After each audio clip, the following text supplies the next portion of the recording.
Good afternoon, Melbourne. Now to all Australia and all our international fans and supporters, let's give them a big one. Aussie, Aussie, Aussie! Oi, oi, oi!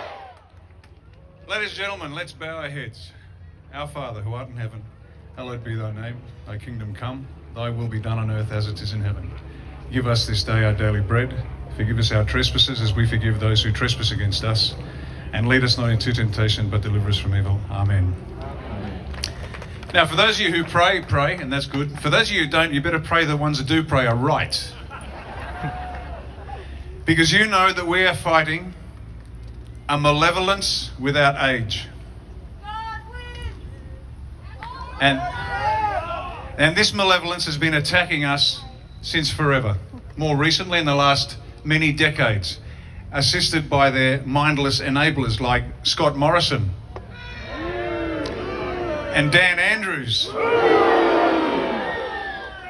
and every politician that has served for at least 40 or 50 years. They have betrayed us in the worst possible way. Every last one. Nobody gets off scot-free. Now, do you want the masks gone? Do you want the QR codes gone? Do you want the lockdowns finished? Do you want the vaccines finished? Of course we do, but we also know that's not enough. Because if it stopped tomorrow, if all of this nonsense stopped tomorrow, Australia would go back to sleep. Now do it again. Because the reason we are suffering this injustice is because we allowed it to happen. Now, every one of us at some point was asleep, true? Some of us woke up sooner than others, and some are still fast asleep.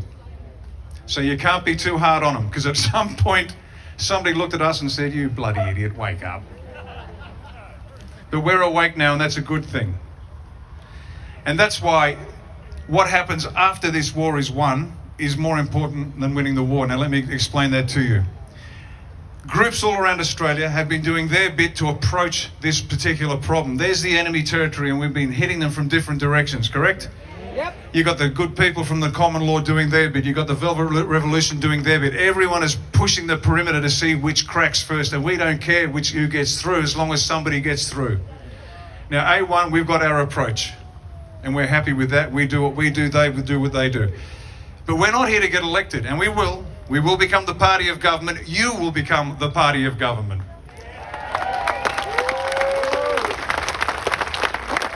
But we know it's not about getting elected. That's a means to an end. The end, our purpose, is to save Australia. So everything we do must look through that prism. Does this save Australia? If the answer is yes, we do it. If the answer is no, we don't. It's very simple. Our mission, our purpose is to save Australia. Now that's going to take time, we know that. We're going to see big improvements in the 3, 5 and 10 year marks. But this will take 3 or 4 generations to finally get the last cockroaches from under the rocks. When we can finally do a Dennis Lilly and say, "Oh, thank God that's over." 3, 4 generations. This is a 100-year plan, folks. Now we've got to start, and we're starting now, but this is a 100-year plan. Because we have so much to overturn, so much pure evil and corruption. Every part of the Australian life, the leadership has been corrupted. The politicians, the bureaucrats, the judiciary, the constabulary, the military, the media, academia, big business, unions, the churches, the synagogues, the mosques, the temples. The leadership of every aspect of our life is utterly corrupted. The membership is different. They're good people doing their best. Does that make sense? So what we've got to do is get a hold of those good people. We can also lock up the leadership too. That'll be fun. And so what we're doing is this. We know A1's approach. Our intention comprises 3 parts. You've heard this, you've got to memorize it. Our purpose is to save Australia. The end state, this is what we want to create. Australia is a moral, sovereign, self-reliant Christian Western democracy which is economically powerful, militarily intimidating, politically free, socially cohesive, and culturally vibrant.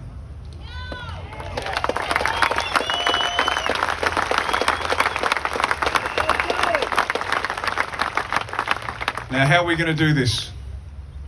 This is the most difficult way, and it's the only way we can guarantee that this never happens again. The method that we will employ is this. We will create a moral political party which assists every Australian to reach their highest individual potential, so collectively every one of us can participate in the reformation of Australia. Let me say that again because this is very important. Get it in your head. We're going to create a moral political party that empowers every individual Australian to reach their highest individual potential, so that collectively we all participate in the reformation of Australia. If we do this, they will never, ever, ever be able to take this away from us again.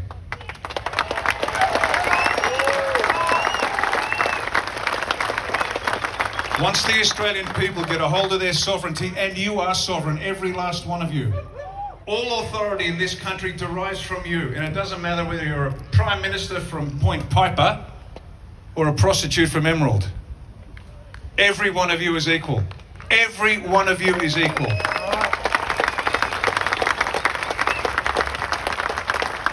And when Australians get a hold of that sovereignty and they realise, you know what, you can't do that. I don't care what your piece of paper says. We've got a thing called the Constitution that tells you to get stuffed. Once you get a hold of it, you won't let go. And once we raise our children to understand that sovereignty comes from them, they will make sure this carries on for generation and generation and generation, and your great-great-great-great-grandkids will thank you for being the greatest generation of Australians that ever lived.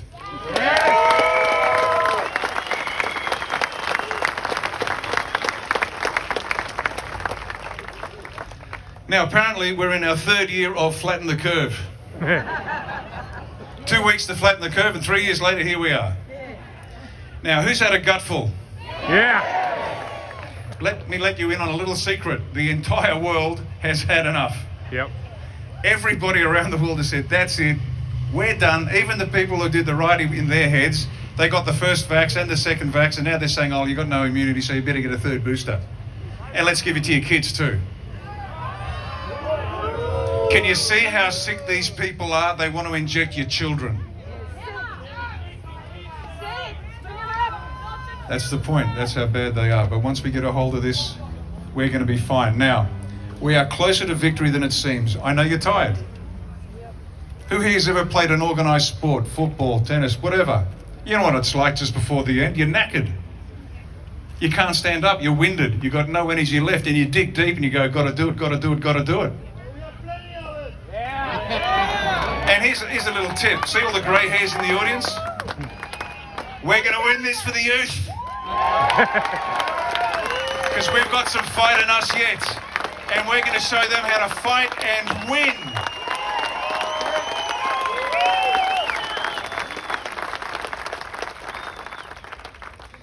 We're going to fight and win. We are tired, but we're going to keep going. We keep moving forward. Can I quote my favourite American philosopher? Okay. Rocky Balboa. Let me tell you something you already know. Life ain't a bunch of rainbows and chocolates. It's a mean and nasty place, and it'll beat you to your knees and keep you there permanently if you let it. You, me, or nobody's going to hit as hard as life. But it's not how hard you hit.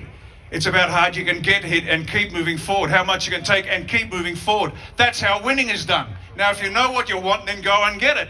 But you've got to be willing to take the hits. Are you ready to take the hits? Yeah. The good news is we're so close. We are so close. Don't tell me you're tired. I don't care if you're tired. You get up and you keep moving forward. We are so close, folks. We are so close. And when it happens, you'll say, oh, now I understand. Now, let me just go back in time to last year.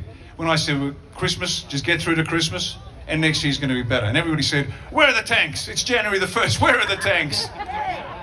That's not how wars are won, not this sort of war. This war requires winning the people. You must win the people, because even if you arrested every crooked politician, every crooked judge, and every crooked cop, we go back to sleep. We must win the people. We must win the people. You must win the people. Every one of you is out there, and those champions out there, those branch coordinators that are out there doing the hard yards, you just keep going, keep letterbox dropping, because when this is done, we need an organisation with sound moral principles, a solid constitution that gives you the power to then pick up this country and move forward. Because we can't go back to the other people, because they've sold us out. You get to control the organisation, A1, that'll take this country forward. But we must win the people. You've got to get out there and do it. You must do it over and over and over again. This army must be huge. And they've got to be so impressed with your dedication, your persistence. The fact you just keep turning up, because eventually the bad guys will go. Now let me talk about the bad guys for a bit. They have nothing left. They've already lost. How do we know that?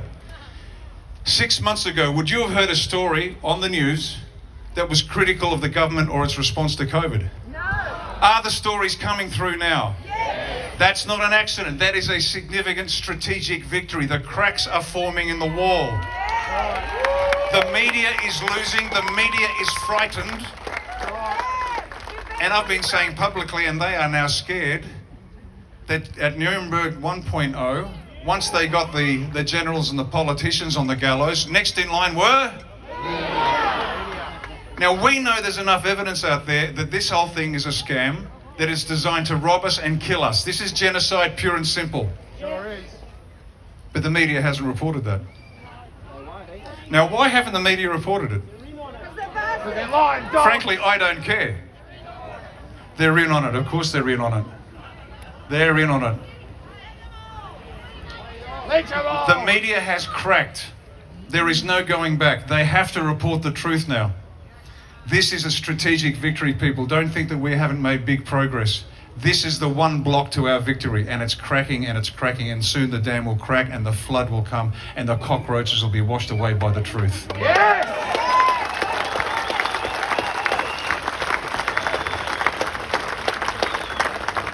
Now, does this mean that Dan and Scotty from marketing and all these other cockroaches are going to back off? No. Nope. Like any cornered rat, they're going to scratch to the finish. But we're not giving them a way out. We're going to crush them.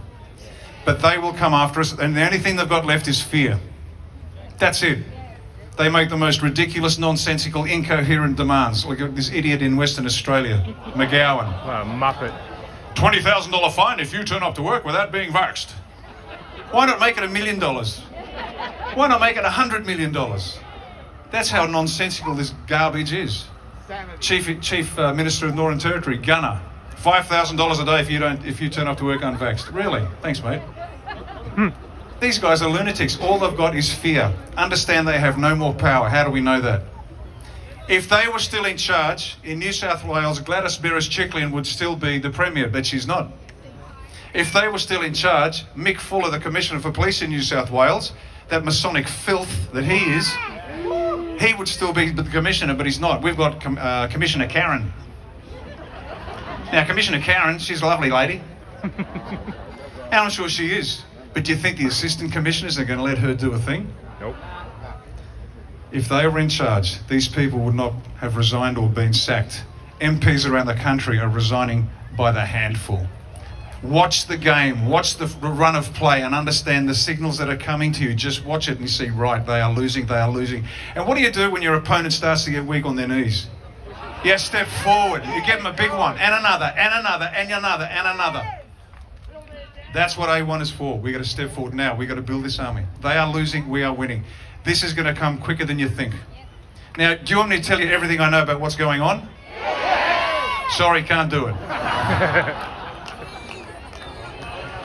What I can, okay, let me give you, how can I tell you something without telling you something? Let's have a think. Wait a minute. Oh, I've got one. Did you hear the story of counter-terrorism exercises in Perth from February to December? Yes.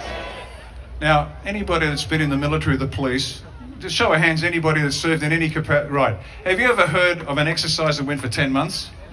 Now, if it's not an exercise, what do you think it might be? Operation. Maybe an operation? Right.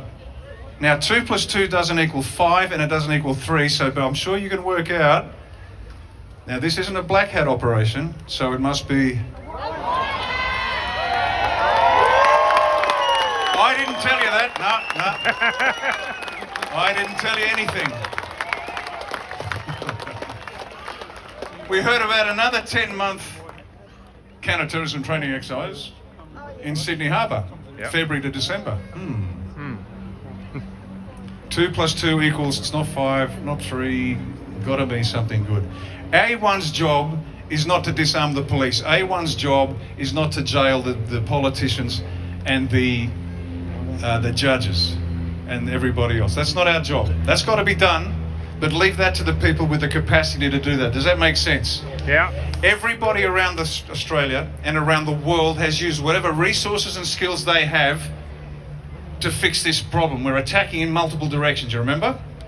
Right, we can't bring down the coppers, the judges and everybody else, so don't do that. What we are here to do is build an army to create this organisation called AustraliaOne, which is your organisation. You own it, you control it. And then we take this A1, this AustraliaOne organisation, and we are the group that everybody comes to because we have a calm, measured and intelligent approach to how to take where we are and move to where we want to be. Example, things like a constitutional convention where you, the Australian people, have the opportunity to decide for yourselves by whom and how you will be governed. The nonsense we've got now is gone, and we'll have a new one that you get to select.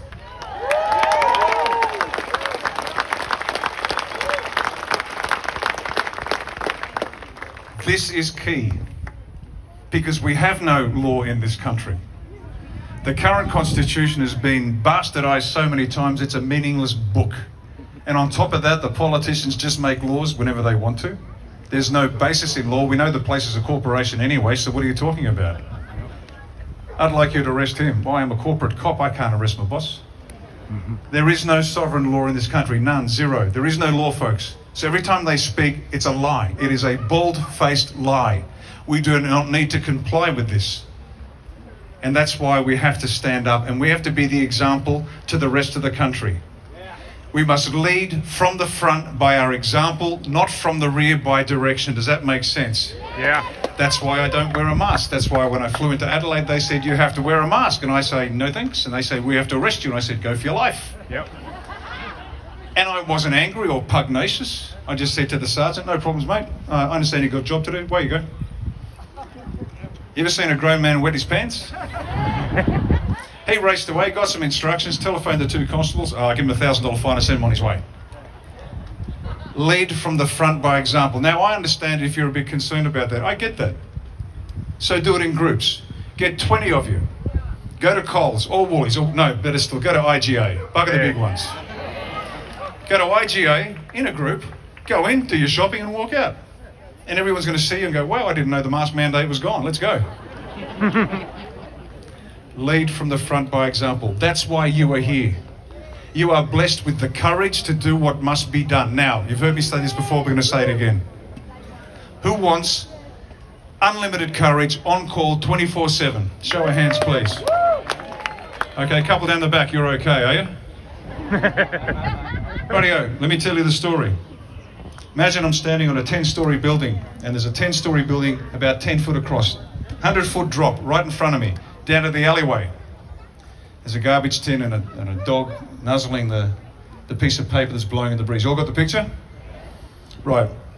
I'm now going to attach a plank from this building to that building. Very solid, but it's only about a foot wide. Can't wobble. And I say to you, show me you're a real man, a real woman. Walk across the plank. Now, who for the hell of it will do that? Just show of hands. Yeah, there's always a couple of lunatics like me in the audience. They get their rocks off doing silly things. You got to feed the rat. The adrenaline's got to pump. But most of you are too smart for that. You'll go, you'll do a quick cost-benefit analysis. You'll say, consequence of error high, payoff low. I'm not doing that. And I goad you on a little bit and I say, come on, prove to me you're a real man. Gird your loins, cross the plank. And you might give us some of this. Now, is that courage? Yeah, it is. It's a form of courage. You've overcome fear. Got it. But let me change the scenario just slightly, and I know you'll get to the end of this story before I get there myself. Same picture, 10-story building, plank. That building is now on fire. Who has a child or a grandchild, please? Show of hands. Your child or grandchild is now on the roof of that building. The only way you can save that child or grandchild is to walk across the plank, pick them up, walk back. Who will now walk the plank? Courage is nothing but love in action.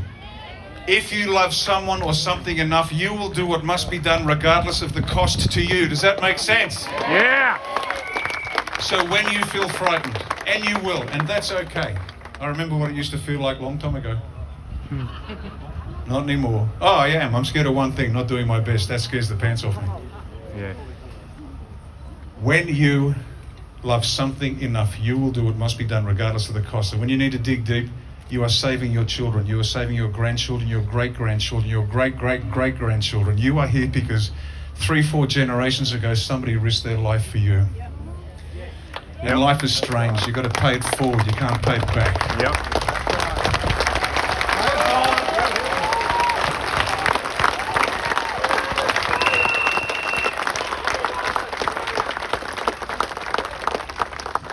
And that's what we're going to do.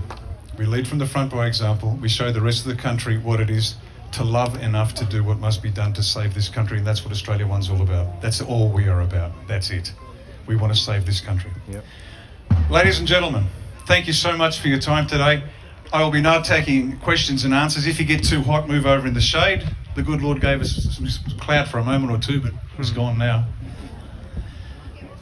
I'm here all afternoon.